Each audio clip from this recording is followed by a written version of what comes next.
l'Algérie et la France, les dirigeants algériens, les dirigeants avec l'État français, ils jouent au pic-panc. Encore une fois, des migrants algériens ont été expulsés par les autorités françaises et alors arrivés en Algérie, ils ont été renvoyés vers la France. Chaque semaine, nous avons des matchs de pic-panc entre les dirigeants algériens et l'État français. La France expulse, l'Algérie réexpulse. Mais c'est immoral. On dirait c'est des barquettes de frites. Deux cas. Premier cas, le 7 mars dernier, 2025, les autorités algériennes ont refusé l'entrée à leur territoire d'un Algérien qui s'appelle Abdelhak Bey. Est-ce que c'est normal que l'Algérie refuse ses enfants?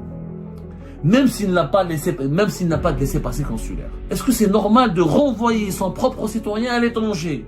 L'Algérie ne veut pas de ses propres enfants. C'est pas normal. Non seulement c'est une provocation, mais c'est une indignité. C'est que tu expulses, tu réexpulses tes propres enfants. Quel pays réexpulse ses propres enfants? Un Algérien ne peut pas se faire refouler de son propre pays. Se faire refouler de son propre pays, c'est quand même fou. Les Algériens qui se font refouler de leur propre pays. 15 refus. 17 maintenant depuis l'affaire du 7 et 8 mars.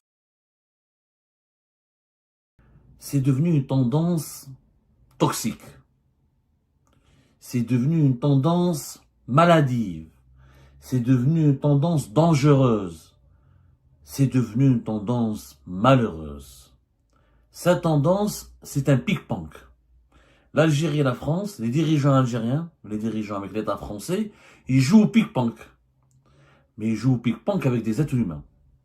Encore une fois, des migrants algériens ont été expulsés par les autorités françaises et alors arrivés en Algérie, ils ont été renvoyés vers la France. Encore une fois. Et ce phénomène, pratiquement, se produit chaque semaine. Chaque semaine, nous avons des matchs de pic-panc entre les dirigeants algériens et l'État français. La France expulse, l'Algérie réexpulse. Et ce sont des êtres humains qui, en une journée, font les va-et-vient entre l'Algérie et la France. On a l'impression qu'on parle de colis postaux, qu'on parle de conteneurs, qu'on parle de sacs de sable ou de ciment, ou qu'on parle de cajots, de légumes ou de fruits. On oublie que ce sont des êtres humains. On parle d'êtres humains, des êtres humains qui sont rejetés de part et d'autre et que personne ne veut reprendre. Ça devient tout simplement immoral, cette situation. Mais c'est immoral. On dirait c'est des barquettes de frites qu'on rejette de part et d'autre. Qu'est-ce qui s'est passé? Cette semaine encore, la presse française, des titres de la presse française, notamment Valeurs Actuelles, magazine très proche des milieux sécuritaires ici en France, même s'il a une tendance très à droite, ça reste un magazine, une source assez fiable, qui a parlé de deux cas. Premier cas, le 7 mars dernier, 2025, à 23h30. Alors, il y avait, à son arrivée à Alger, via un vol Air France au départ de l'aéroport Charles de Gaulle-Roissy, dans le cadre d'un départ non accompagné. C'est-à-dire les policiers français ne sont pas montés avec lui. Ils l'ont placé dans un vol d'Air France et l'ont expulsé vers l'Algérie. Les autorités algériennes ont refusé l'entrée à leur territoire d'un Algérien qui s'appelle Abdelhak Bey. Il est né le 1er octobre 1993 à Soukharas, en Algérie. Il a la nationalité algérienne. Il était placé dans un centre de rétention administrative à Perpignan depuis le 22 février 2025. Et il faisait l'objet d'une OQTF, d'une obligation de quitter le territoire français. Il avait le passeport algérien valable du 6 juin 2017 au 5 juin 2027. Donc il était algérien, passeport. Il avait un passeport, nationalité algérienne. Et la France l'a expulsé. Elle l'a mis dans un avion, Air France, et elle l'a renvoyé vers l'Algérie. Il n'y avait pas de police, ils étaient non accompagnés. Parce que maintenant, les policiers français ne veulent plus accompagner les migrants algériens expulsés. Parce qu'ils sont mal accueillis en Algérie, notamment à l'aéroport d'Alger. Ils reçoivent pas des explications, ils sont maltraités, ils sont mal accueillis. Pas maltraités, ils sont mal accueillis. Ils sont obligés d'être renvoyés. Et leur mission n'est pas exécutée. Donc la police française n'envoie Parce que normalement, toutes les expulsions sont accompagnées. On ne sait jamais, cet étranger qui est expulsé, il peut être dangereux, il peut semer l'ordre, le trouble au sein des passagers, dans un appareil, dans un avion, il peut prendre un couteau, il peut causer du mal, il peut menacer l'équipage, il peut causer un problème, il peut menacer la sécurité des passagers et de l'équipage et du vol.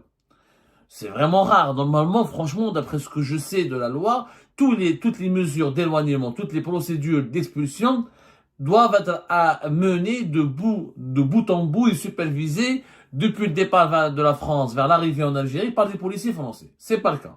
Donc ce jeune de Sokaras, on ne sait pas pourquoi il a été expulsé. En tout cas, tout ce qu'on sait, c'est qu'il n'est pas inscrit sur le fichier de traitement des signalements pour la prévention de la radicalisation à caractère terroriste. C'est quelqu'un certainement qui a été expulsé parce qu'il a fait des actes de délinquance. Des actes de délinquance, du vol, des délinquants, un délinquant. Aucune explication n'a été fournie par les autorités algériennes pour le motif de ce refus. Il a été renvoyé vers la France. Il a été conduit à notre cas le 7 mars 2024, qui la même chose. Ah non, on parle toujours de ce Abdelhak Bey. C'est pas le deuxième cas. Donc il a été renvoyé, il est revenu à l'aéroport Charles de Gaulle dans la nuit, puis à l'aéroport de Montpellier. Il a été ensuite récupéré par la police française. Ils l'ont remis au centre de rétention administrative de Perpignan le samedi 8 mars. Le 7 mars, il est parti. Il revient la nuit à Paris. Il est récupéré, l'emmène jusqu'à Montpellier pour revenir à Perpignan, dans un centre de rétention administrative où il peut rester jusqu'à 90 jours. Bien sûr, les autorités algériennes n'ont pas fourni d'explications, si ce n'est qu'ils n'avaient pas de laissez-passer consulaire. Encore une fois, on revient à cette polémique du laissez-passer consulaire et à cette interprétation juridique qui diverge en France et en Algérie. La France, les autorités françaises estiment que quand quelqu'un a un passeport algérien et qu'il a les papiers algériens et que son identité algérienne est confirmée, il n'a pas besoin de passer par un laissez-passer consulaire. Les autorités françaises estiment, notamment à travers le ministère français de l'Intérieur, qu'il y a un accord entre l'Algérie et la France, c'est l'accord de 1994, qu'un accord signé en 1994 entre l'Algérie et la France, qui est un avenant, des fameux accords migratoires de 1968 concernant le séjour, la liberté de circulation et le travail des ressortissants algériens sur le territoire français.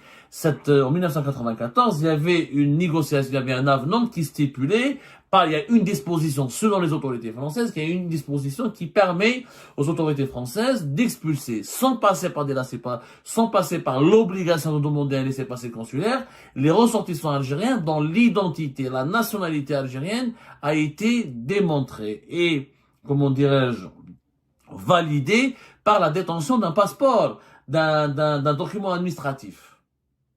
Ça, c'est l'interprétation française. L'interprétation algérienne, elle est totalement divergente. Du côté algérien, les autorités algériennes, les sources les plus proches des autorités algériennes affirment que non, c'est pas vrai, que les accords, les conventions consulaires qui lient les autorités algériennes aux autorités françaises imposent une authentification consulaire. Quand même en Algérie, quand il est arrêté, même s'il a le passeport algérien, il faut qu'il soit authentifié au niveau du consulat et qu'il soit autorisé à revenir en Algérie, parce que n'importe qui peut trafiquer le passeport algérien, on peut trafiquer les papiers algériens, on ne sait jamais à qui on a affaire. C'est pour ça qu'il faut toujours demander un laissez-passer consulaire pour tous les Algériens qui ont été arrêtés, interpellés par les autorités françaises, et que les autorités françaises veulent expulser vers la France, ou l'éloigner du territoire français pour les renvoyer vers l'Algérie. Que les autorités françaises veulent l'expulser de France pour les expulser vers l'Algérie. Pardonnez-moi, les renvoyer vers l'Algérie en les éloignant du territoire français. Donc il y a une divergence. Auparavant, il n'y avait pas cette divergence. Avant la crise politique et diplomatique de 2024, qui a commencé à fin juillet 2024, il n'y avait pas cette divergence. À l'époque du régime de Bouteflika, on n'a jamais entendu parler de ce type de refus. C'est-à-dire que l'Algérie refuse des ressortissants. Et ça s'est passé à 15 reprises. Depuis le début de l'année 2025, il y a eu 15 refus d'expulsion. Avec les deux cas qui ont été recensés, qui ont été identifiés le 7 et 8 mars dernier, ça fait 17 cas. Ça veut dire 17 ressortissants algériens qui ont été expulsés par les autorités françaises, et à leur arrivée en Algérie, ils ont été renvoyés par les autorités algériennes qui sont les autorités de leur pays natal vers leur pays qui était leur pays, vers le pays d'accueil qui était la France. C'est nouveau, hein, c'est inédit dans l'histoire des deux pays. Le lundi 10 mars, selon toujours les informations de valeur actuelle, un autre cas. À 15h15, à son arrivée à Alger, vient un vol Transavia, parce qu'ils n'utilisent pas Air Algérie, puisque Air Algérie, elle refuse d'embarquer ou de prendre parmi ses passagers des migrants, des ressortissants algériens expulsés par les autorités françaises, qui ne présentent pas un laissez-passer consulaire. Et Bruno Retailleau, on a parlé au début du mois de mars, il a même menacé derrière Algérie, il a demandé à la police française de prendre les renseignements du chef d'escale, et de faire pression sur le chef d'escale, il a promis de sanctionner Air Algérie. Air Algérie refuse maintenant, catégoriquement depuis le début de ce mois de mars, de prendre des passagers parce que elle a reçu des instructions de la part des autorités algériennes qu'il faut arrêter de le faire parce qu'ils seront renvoyés, expulsés. Sans laisser-passer consulaire, l'Algérie ne prend personne. Donc, Air Algérie, comme une compagnie étatique, elle refuse de se retrouver, elle a été pressée, certainement, elle a été instruite par les autorités algériennes de ne pas accepter, parce que les compagnies aériennes peuvent refuser. Les compagnies aériennes peuvent refuser. Surtout les compagnies étrangères. Air Algérie, elle a le droit de dire, moi, je veux pas de ce passager, il est dangereux, même s'il est accompagné, moi, je veux pas le prendre en charge, trouver une autre compagnie. Après, il y a les autorités du pays d'accueil peuvent demander des explications, peuvent sanctionner, peuvent s'énerver. Il y a un processus il y a un litige qui éclate, ça c'est autre chose. Mais, cette fois-ci, c'est Transavia, donc filiale de Air France. C'était le 10 mars à 15h15, un certain Zenedine K, qui est né le 5 février 1991 à Constantine. Il est de nationalité algérienne, il était placé dans un centre de rétention administrative de Perpignan, la même chose, depuis le 24 février, comme dans le premier cas de Socaras, le jeune de Socaras, depuis le 24 février 2025. Il faisait l'objet d'une OQTF avec une interdiction de retour sur le territoire français de 18 mois. Et c'est la préfecture des Pyrénées-Orientales qui a ordonné cette mesure d'éloignement, cette mesure d'expulsion du territoire français. Il était détenteur de passeport algérien en cours de validité. Comme le Abdelhak de Socaras, le premier cas, il avait le passeport algérien. La même chose, les autorités algériennes ont motivé le refus par des documents manquants. Quand il est arrivé en Algérie, ils ont dit qu'il y avait des documents manquants, et donc il a été reconduit à l'aéroport de Toulouse. Il avait pris lui aussi un vol vers Alger à 13h30 pour une arrivée à 15h05 en Algérie, et à 17h50 il est revenu à l'aéroport de Marseille. Il est parti vers Alger depuis Toulouse avec Transavia, et il est revenu en France depuis Alger. Il est arrivé à Marseille, l'aéroport de Marignane. Il a été la même chose, pris en charge par les policiers français qui l'ont replacé ou qui l'ont conduit dans un autre centre de rétention administrative, celui de Marseille. C'est un pick-pong, c'est un jeu de pick-pong, sincèrement. Après, ce jeu, il est malsain. D'abord, pourquoi? Il s'agit d'êtres humains. Il faut imaginer, ces êtres humains ont été humiliés, rabaissés. La France les expulse, l'Algérie les réexpulse, ils sont chassés de la France, mais l'Algérie, leur pays natal, ne veut pas d'eux. Vous imaginez l'impact psychologique? Déjà, ils sont délinquants, déjà, ils ont des problèmes d'insertion sociale, ils vont encore se radicaliser, ils vont encore, cette haine de soi, ils vont cultiver une certaine haine de soi, ils vont sortir avec un traumatisme qui va aggraver leur déviance, leur comportement de déviance au sein de la société. Et puis, franchement, il faut se poser la question. Est-ce que c'est normal que l'Algérie refuse ses enfants? Même s'il n'a pas de laissez-passer consulaire. Il a un passeport en cours de validité. L'Algérie, elle a quand même les services de sécurité en Algérie, à l'aéroport d'Alger ou dans n'importe quel aéroport du pays. Il y a un bureau de sécurité des services secrets algériens.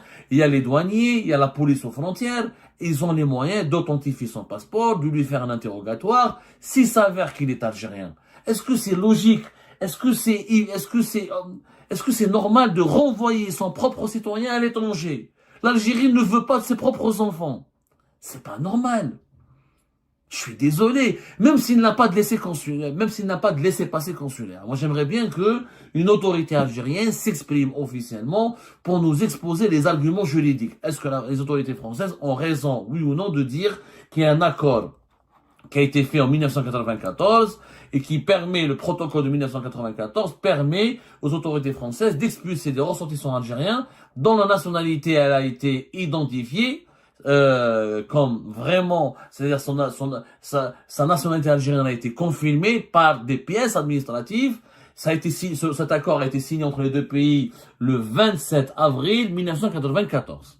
À l'époque, c'était Charles Pasqua qui était ministre de l'Intérieur. Il y avait la guerre civile en Algérie et les Français ont négocié avec les Algériens, les autorités algériennes, un nouveau protocole pour permettre, la France avait fait pression à l'époque, elle avait conditionné son aide contre le terrorisme islamiste aux autorités algériennes par la renégociation, par la signature de cet accord, parce que la France voulait se prémunir contre la menace islamiste qui provenait de l'Algérie. Il y a même des attentats islamistes liés aux des groupes armés islamistes algériens sur le sol français. C'est pour ça que cet accord a été fait. Donc, est-ce que les autorités françaises se trompent d'interprétation? Et j'aimerais bien que les ambassades d'Algérie ou que le ministère algérien des Affaires étrangères nous donnent des arguments, pas des slogans. Il faut nous donner des arguments. Tel article, que dit tel article? Parce qu'un Algérien qui a le passeport ou la carte d'identité algérienne, c'est facile de le vérifier à l'aéroport d'Alger, s'il est algérien ou pas. Il a une filiation, il a des parents, des coups de fil, un interrogatoire, une demi-heure et tu vérifies s'il est algérien ou pas. Donc pourquoi ne pas vérifier s'il est algérien? Pourquoi le renvoyer vers la France? Parce qu'il n'a pas de laissez-passer consulaire. C'est une provocation. Non seulement c'est une provocation, mais c'est une indignité. C'est que tu expulses, tu réexpulses tes propres enfants. Quel pays réexpulse ses propres enfants? C'est du jamais vu. Le droit d'entrer au territoire national, c'est un droit inscrit dans la constitution algérienne. Un Algérien ne peut pas se faire refouler de son propre pays. Se faire refouler de son propre pays, c'est quand même fou. C'est une situation irrationnelle, vous imaginez? Les Algériens qui se font refouler de leur propre pays. 15 refus. 17 maintenant depuis l'affaire du 7 et 8 mars. Les deux, un gars de Constantine, originaire de Constantine, et un gars originaire de Sokras, et les deux étaient dans un centre de rétention administrative à Perpignan, dans le sud de la France. 17.